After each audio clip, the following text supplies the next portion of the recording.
Jésus étant entré dans Jéricho traversait la ville, et voilà qu'un homme appelé Zachée, c'était un chef de publicains et il était riche, cherchait à voir qui était Jésus. Il ne le pouvait pas à cause de la foule, car il était de petite taille. Courant donc en avant, il monta sur un sycomore pour le voir, parce qu'il devait passer par là.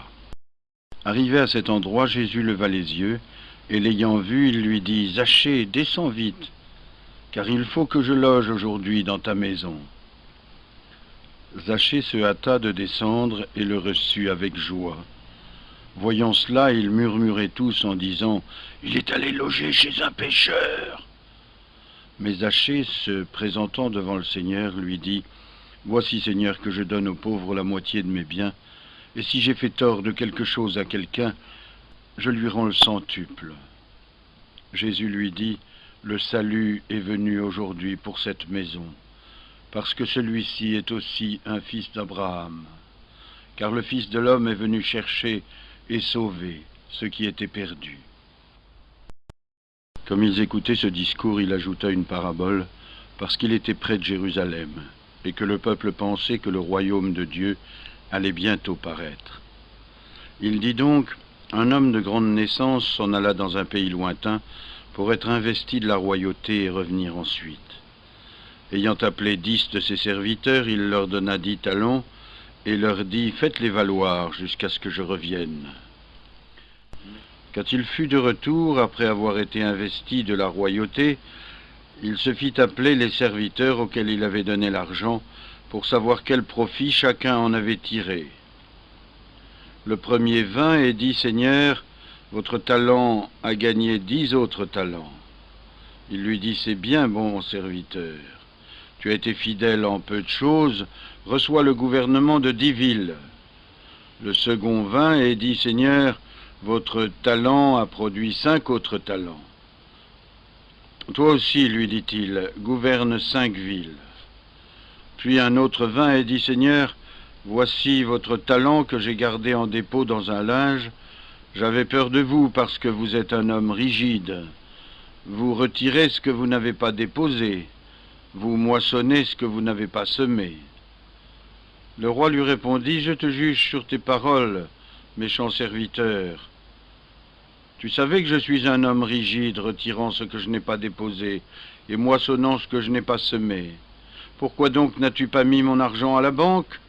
Et à mon retour, je l'aurais retiré avec les intérêts. » Et il dit à ceux qui étaient là, « Ôtez-lui son talent, et donnez-le à celui qui en a 10. » Seigneur, lui dirent-ils, il en a 10? Je vous le dis, à quiconque possède, on donnera, à celui qui n'a pas, on ôtera même ce qu'il a. Quant à ces gens qui me haïssent et n'ont pas voulu m'avoir pour roi, amenez-les ici, égorgez-les en ma présence. » Après ce discours, Jésus se mit à marcher en avant pour monter à Jérusalem. Lorsqu'il approcha de Bethphagée et de Béthanie, vers la montagne appelée des Oliviers, Jésus envoya 2 de ses disciples en disant « Allez au village qui est en face, et y entrant vous trouverez un ânon attaché sur lequel aucun homme ne s'est jamais assis. Détachez-le et amenez-le. Si quelqu'un vous demande pourquoi vous le détachez, vous répondrez « Parce que le Seigneur en a besoin. » Ceux qui étaient envoyés partirent et trouvèrent les choses comme Jésus le leur avait dit. Comme ils détachaient l'ânon, ses maîtres lui dirent « Pourquoi détachez-vous cet ânon ?» Ils répondirent « Parce que le Seigneur en a besoin. » Et ils l'amenèrent à Jésus, puis, ayant jeté leur manteau sur l'ânon, ils y firent monter. Les gens étendaient leurs manteaux sur la route.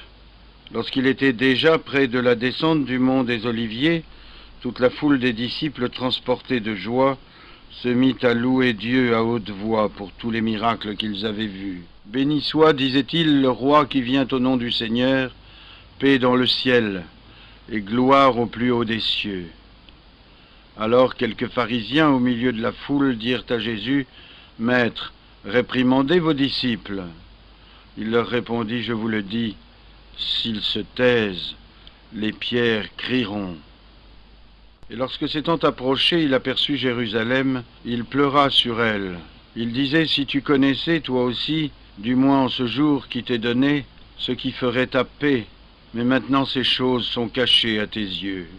Viendront sur toi des jours où tes ennemis t'environneront de tranchées, t'investiront, te serreront de toutes parts.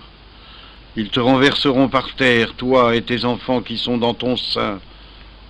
Ils ne laisseront pas dans ton enceinte pierre sur pierre, parce que tu n'as pas connu le temps où tu as été visité.